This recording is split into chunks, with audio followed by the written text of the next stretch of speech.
Hey YouTube family! Welcome. So today we are doing spicy noodles with Connie. Hey. We never get to sit down and actually talk and get personal and get to know Connie. So let's start out with some questions. But anyways, today we got spicy noodles. And of course cucumber shrimp already dug in. And we also have Capique crack sauce, which we love, that stink, that they say smell like expired punani.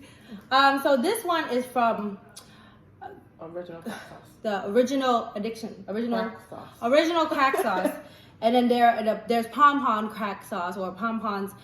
I don't know. They were together and then they separated, and I don't know which one I'd be ordering from. So fuck it. Like I don't know if they get offended, but I try to support each of them because I mean it's both good. They were a team. Too bad that they couldn't last, but I just need my Capique sauce.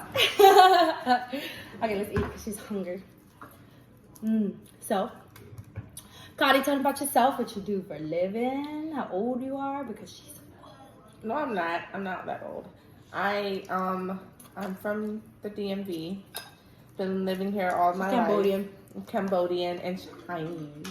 Bet you didn't know that, did you?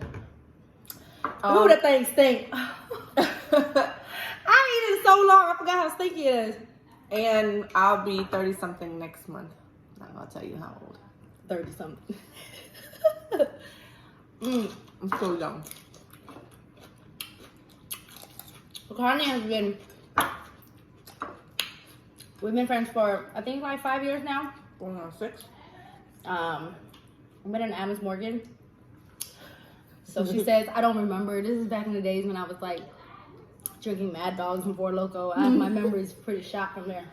She was like, oh my God, look, another Asian girl who hangs with black people. I was so excited because like now like I found a lot, like you see like it was Ming, Lisa, Ling, and Yaya. So it's like I started collecting, making my own little family because it's like we can relate. Like we're all ghetto, but we like to eat Asian food. We still love our Asian food. Like that's what holds. I'm not ghetto. And I feel like the more ghetto they are, the more Asian they eat. Like this Capique, durian, stuff like that. Those are all stinky stuff. I'm not ghetto. I work at 9 to 5. I'm not that ghetto. Only on weekends. So Connie, you've been last one standing. Last one standing. So as I started getting viral and as my followers and stuff started growing, I started partying, had a bunch of girls, people come out, get close to some people, try to help a lot of girls, build up their followers, and you know, just help people grow with me. And then a lot of times, or a lot of situations, not everybody lasted. I never speak on it. I never go publicly with, you know, what I went through with other people, but even though they do it to me, but I don't say much. What can you say about me or my character as you experienced in the past few years? For the last few years. The good and the bad. The good and the bad. We can start out with the good and then we'll make our way to the bad. Or you want to start with the bad and make our way to the good? We can start with the bad. Just start with the bad? Okay. This tastes like, it smells like ass, but it tastes so good. You don't listen. You're hard-headed. Okay. And you're still hard-headed. I'm a bull, I'm a Taurus. You are very hard-headed. When somebody try to tell you the right thing to do, you like to do your own way. And then you realize in the end, oh, they were right. Let me get the shits. I run it by you before I do it. No, I tell you how to do it, and then you still do it wrong. You run it by me, but then I'm still gonna do it my way. That's about like the only flaw for real. It's like you're hard-headed, and I think we all have anger issues. I have anger issues, so I couldn't say that's a flaw. I feel like my eyelashes, my tilted or something. The good, you're very humble. Not a lot of people think that you're humble, but you really are. What's humble? Like you're not flashy. Like you're flashy with your hair and stuff, but you're not like into designer. You're not into, you know. Like, I'm not stuck up. Yeah. I mean, you wear designer, but you're not like, it's not gonna make or break you. Like you can wear, if you if you like to be comfortable, you can pull off Target. Okay, Walmart. You saw that meme? It was like, you walk into Walmart, see that outfit, you be like, oh, okay, Walmart, I see you. Don't sleep on Walmart. I got some of my work clothes from there. What? I got just a little Thanksgiving outfit from there. No. And you like to feed. You think about people way too much. You have a very giving heart, and sometimes that can be your downfall. Yeah, I love. Out of all people, I've noticed that you like to give, and you don't like to receive, but you like to give until you get betrayed. I do like head. No, I do like head. No, not that receive. You like to feed people. You want to be the mom out of everybody. Yeah, I'm always a mom. I love feeding. I don't know, feeding people makes me happy. Like, I guess what my mom do. You come to the door. You want to eat? You want to eat? You want noodles? You want to eat? Come sit down. Eat more. Eat more. I'm so used to watching my mom do it. Feed people, come over. It's like, food make everybody happy. You know, food is the reason why people survive. Mm-hmm. Humans need food, and who isn't happy when they have food? Because when you're hungry, is when you're hungry, and you have to eat. So watching people eat, I'd be like that creep. I'd be like, is it good? Mm-hmm. Is it good? Mm-hmm. You like it? Yeah. It makes me excited. It's something that makes me happy to see other people eat. Yeah, it's a little bit weird, but okay. So you've been around and you've seen the bad. You see my downfall or my fallout with my friend. Like, you know, a lot of girls that I have fallen out with. What do you feel like I am a bad friend? No, I don't think you're a bad friend. Your intentions are good, and people might not take it when you try to help them. They might not take it in that way. But your intentions are always pure and kind-hearted, and you know how to but the way you sometimes word it, you can be funny, but it's not funny mean. Asshole. Like an asshole. Yeah, there you go. You turn truth into a joke, and that's how you disguise the truth. But people think you're an asshole. Yeah, because a lot of time I be thinking like, okay, well, if I am the cause, if I'm always having, you know, ending friendships or ending relationships, and it's one after another, and then sometimes I sit back and be like, is it me? Is it me? Mm-hmm. Like, is it me? Am I doing something wrong? So that's why I want to ask, like, am I doing something wrong? No, but sometimes you also grow away from people too. Not all of your friendships, you know, failed. A lot of it is just like you guys grow in different directions. I mean, I still have my friends from like 20-year plus life. Like, Swan, I probably have like, you know, people that I call family who I've been friends with since childhood, since 4 or 5 years old. Mm-hmm. Give me some water, please. So I have friends for, you know, long-term friends too, and I think more so, I hate to say it, but it's more so when the popularity. More so when the popularity got in the picture. Mm-hmm. And not saying that my ex-friends and stuff, they didn't care about me. I do believe that they all did care about me, but I think when you say it excessively, like, oh, I'm not here for this, or I care about you because, you know, you're my friend and it has nothing to do with the thing, but then it don't always seem out like that. Like, I think they force it so much that it end up being that reason. You know? And I can only speak for myself. I like to keep my distance from you sometimes. Mm-hmm. I like to miss you. I don't want to be up on you. And it's always the friends that I get closest to. And I always say, don't call me your best friend because that's a bad word. It jinxed it. And I get real close. People get real close. I think because I'm so motherly and loving at the same time, it becomes more than just a friendship. Not like I sleep with them or anything. Cause I didn't sleep. The ones I slept with, I'm still friends with, but. Oh my god. The ones I haven't, it's just like, you know, it becomes like a relationship. They get overprotective, overly overprotective. I just don't like when they take it to the internet, or like when we have fallout and people they talk about it on the internet. I feel like just leave it alone if I'm not talking about it, because I'll just I don't delete pictures like all my friends or friendships that I have gone past. It's just like, okay. You guys should kick on her, please. I don't say nothing. The spice has way too much.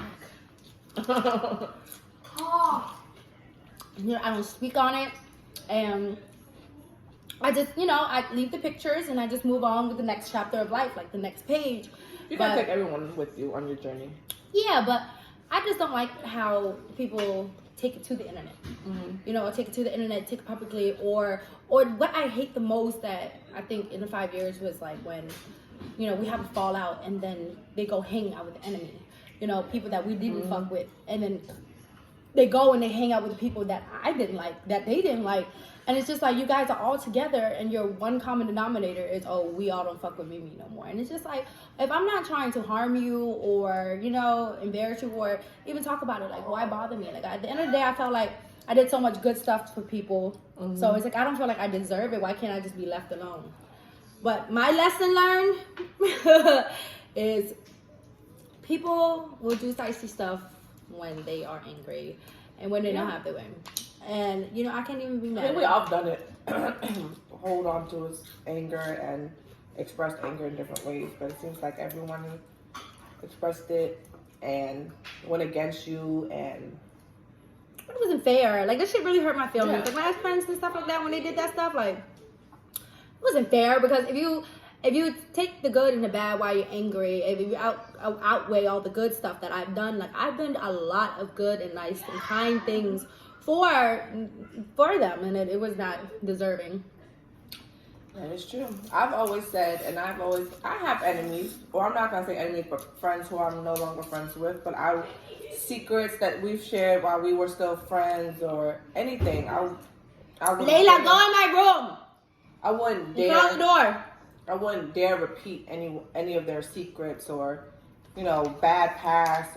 Just I feel that's really important in a friendship. I feel like when you fall out with your friends, all of their secrets should be kept a secret, because you guys. Once upon a time, they trusted you. They trusted you to tell you all those things, and you shouldn't tell their secret once you fall out, especially not publicly. Like, that's like very hurtful. Like, we were cool, we were friends. Why would you do that? You wouldn't want me to do that to you. So, how do you feel now about the people you do have in your life? I think right now I have great people around me. Everybody around me is more mature. It's a peace. There's peace that comes with it. There's no drama. I don't find myself gossiping as much. Like, I remember times where I used to sit on Shade Room with my ex-friends and just like go in on people and talk about all these negativity and gossip and stuff like that. And now it's none of that. Like, I don't have a phone call. Like, if somebody like starts telling me their power, I'd be like, stop right there. I don't even want to hear it, because I don't want to become a part of it, and it just becomes draining. So right now I believe in energy, and people carry a lot of bad energy, bad vibes, and it can drain you sometimes. It was draining. It can drain you. It can give you positive energy. It can give you bad energy, but it can also drain yours. It was like negative. It was like a lot of negative friendships. I don't think it was really real friendships. I think real friends should help each other, not talk about other people, or sometimes it would be fun if it was, it was something that everybody's talking about. Okay, we can little goop on it, but not really feed into it, you know?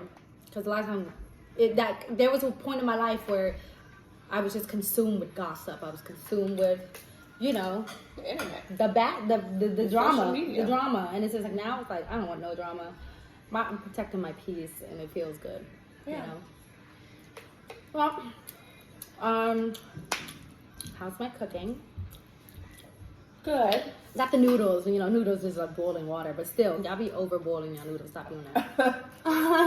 Good. Your favorite? That ham?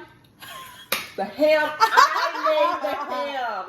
Oh my God. I made that ham. Okay. So got that joke about Thanksgiving. About that ham? Cause this is another thing about you. This is what I don't like about you. She said I don't like to drive. I don't. But she said I don't drive, and when I do, She like, get out the driver's seat. Let me get it. Let me drive. She doesn't like the way I drive. Then she said, I don't cook. So then come Thanksgiving and Javon's birthday, I made the ham. Then she gonna tell everybody that she made the ham. Because it pisses her off. Anytime you want to piss her off, be like, you ain't make that ham. I put a lot of feelings into that ham. That ham was good. Okay. What I do like about our friendship is we accept each other for the goods and the bads. You know, whether because we're two completely different persons. Mm-hmm. We eat the same, but other than that, you have a 9 to 5. I never had a job. You know how to work computer electronics. I have no idea even how to print something, yet alone go to Safari on a computer. You're good at investigating stuff. Like anytime you need some information, call Connie. I found him. Joe, run me down the list where they worked out everything about them. Social security number is a rap. I should be a detective. What I enjoy about our is you know, whether if I know bad things about you or you know bad things about me, we still don't judge each other. Mm-hmm. You know, we still make little jokes, but we still let each other live our own separate lives. Mm-hmm. And yeah, so it's. I think it's the separate lives that still keeps us close, because even when you were, you know, in Atlanta doing your own thing, I come visit, but I come home and, mm-hmm. you know, and I'm still in my world. My world does not evolve around you. Like how some friendships that you had evolve around. It became like a marriage. Yeah. Got too close. Like we can go on family vacations at the end of the summer and, you know, then we go our separate ways and then we come together when we come together, and that's our friendship, and I'm okay with that. So I think that it's a lot better anyways. It's not as, because it's swimming. It became like too much sometimes where it's like my life was dedicated to my friend as if we mm-hmm. were together.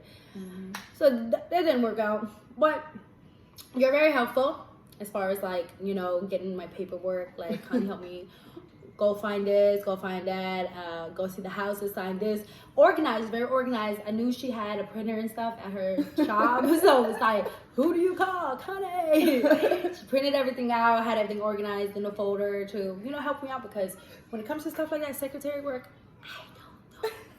I have cats money, honey, that's it. I became a personal assistant. and you love buying juice stuff. It's just, Connie has a daughter too. Her daughter and Javon actually looks the same.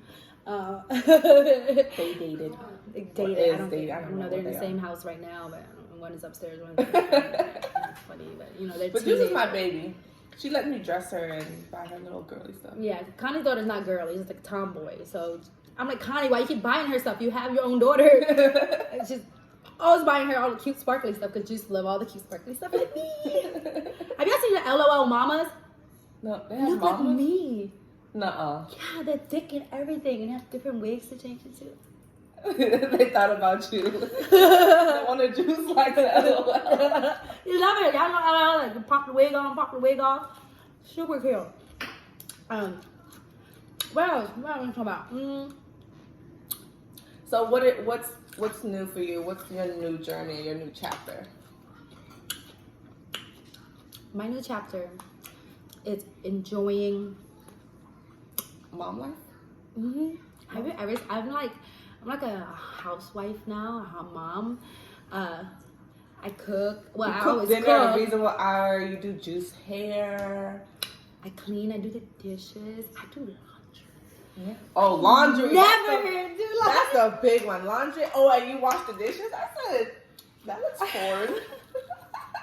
Listen, when I used to live out there, I live in a small little house. We didn't have washer and dryer. So we had to go to the washer and dryer, but I would stack it up for 3 months and then just go wash like 8 loads in those big machines, and it used to take like a whole night to do.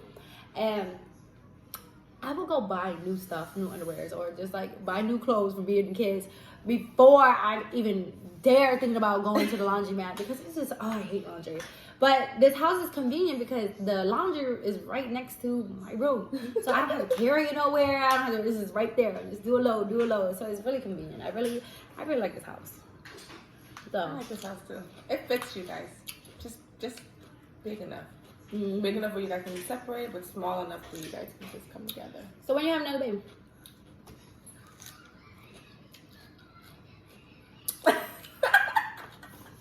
I don't know.